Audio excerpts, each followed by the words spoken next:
Good morning. It's Friday morning, and that means it's coffee date with Alyssa from Rags to Stitches.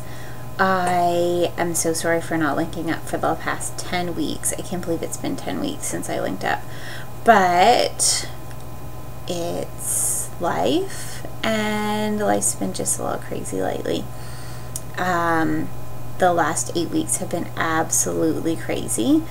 8 weeks ago today, my water broke, and that means 7 weeks ago tomorrow, Rory was born. Yes, my water was broken for a week and I didn't have her, and a lot of people are like, oh my gosh, when you've had to have her right away.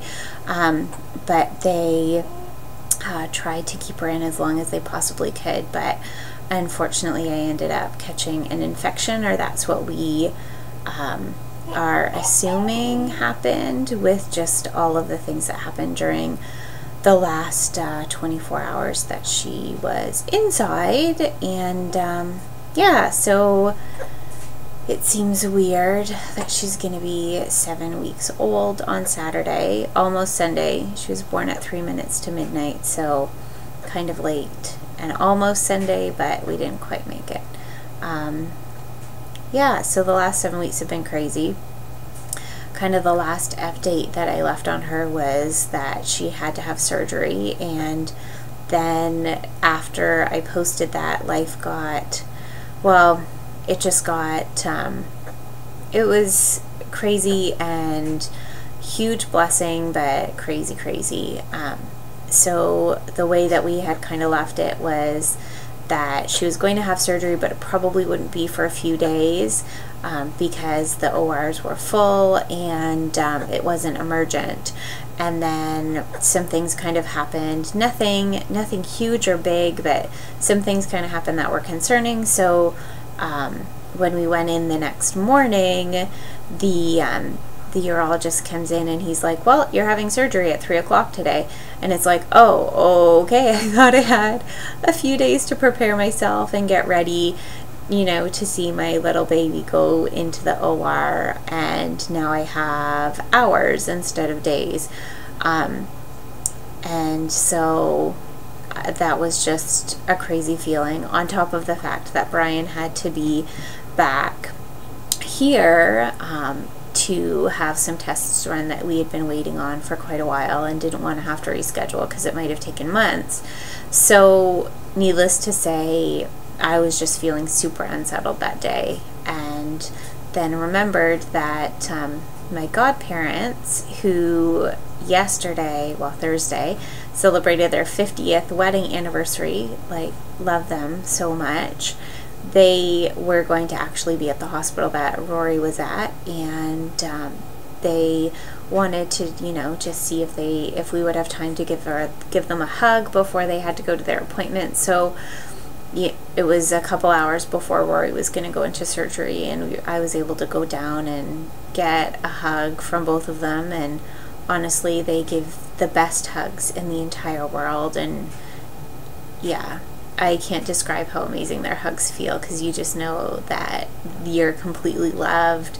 And yeah, I love their hugs, and I needed their hugs that day, so it was totally God that they were there and able to give me a big hug and just, you know, be with me and pray with me before Rory went into surgery, and be praying for Rory before she went into surgery. And they're one of the few people that knew she was having surgery at that time and exactly what was going on. So yeah, that's kind of how we left things. So then we got transferred to our local hospital a few days after that, almost a week after her surgery, and she did really well for the transfer. A lot of babies will end up having hiccups.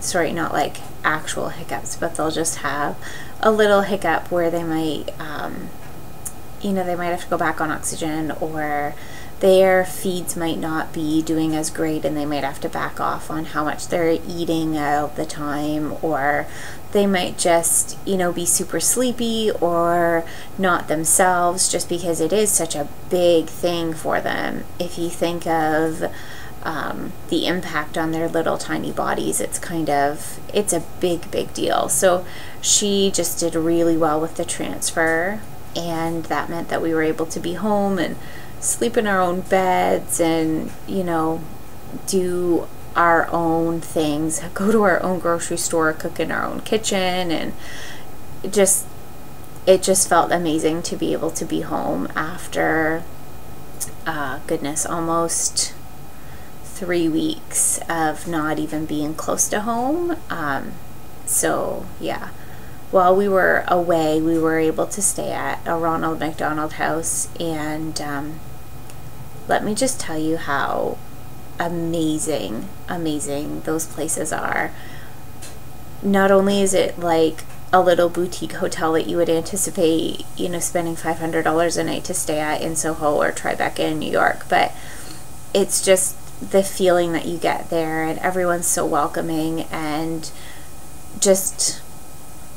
it's just an amazing place to be. And we're so thankful and grateful for the ability to have been able to stay there and be so close to Rory and not have to worry about going back and forth, and just the people that run it and the people who donate to help the other families stay there. We met some people there, some people who had been living there for 8 months since their daughter was born, and she hasn't been out of the hospital yet, and other people who spend a week there every month because their their teenage son is going through chemo and they live hours away. So yeah, it's just an amazing place. So thank you to everyone who donates for Ronald McDonald House Charities. You're doing an awesome thing. So anyways, we came home, we came to our local hospital, and Rory did really good.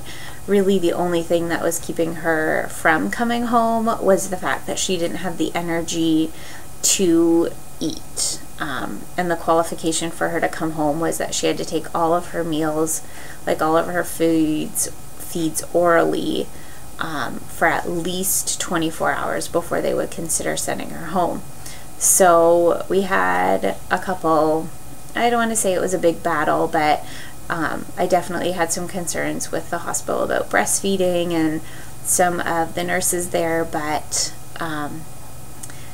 the last few days, the doctor that was doing rounds was just amazing and kind of put his foot down and reminded the nurses that were there that the reason Rory was in the hospital wasn't because she couldn't eat. It was because she didn't have the energy to eat, that she was doing really great at breastfeeding, but she just needed the energy to be able to do it around the clock before we could go home. So I think that just made it click for some of the nurses, and it definitely made me feel a lot better about what was going on with having a doctor kind of back up the same things that I had been feeling. So yeah, so that was really good. And then just like with Grayson, just one day it clicked. You know, she was nursing well, and then she just decided she wanted to nurse all the time and didn't want to have any of her feeds go through her NG tube, which is a little tube that goes down her nose into her tummy. So she didn't want to do that anymore. She just wanted to breastfeed all the time. And so we have been home with her for 3 weeks, and it's been a crazy whirlwind of a 3 weeks, but it's just been great to be able to have her home and snuggle her when I want. And not that I snuggle her all the time, I wish I could, but I do have to put her down once in a while. But just having her home and sleeping in her own bed and being a family of 4 at home and becoming normal, like our new normal, and what life's going to be like as a family of 4. I'm really blessed. Brian's been off work. This is his last weekend before he goes back to work on Monday or Tuesday, and I just am so thankful that I've had him here. Really, I'm only 7 weeks post-op from my C-section, and I can definitely feel it. Grayson picking him up and doing things with him is tiring, and there are days when at the end of the day I'm just really, really sore. So I have to work on, you know, my stamina and healing and managing my pain, and also managing how much I'm lifting and that as well. So yeah, 3 weeks at home. The first week that we were home was really busy. Brian's stepmom, her father passed away the day that Rory actually came home from the hospital. So that was a really, it was a really hard emotional time for us, being super excited and super happy and grateful that Rory was coming home and healthy, but also being really, really sad and emotional over Bob's passing. And yeah, it's still even hard to think about, but yeah.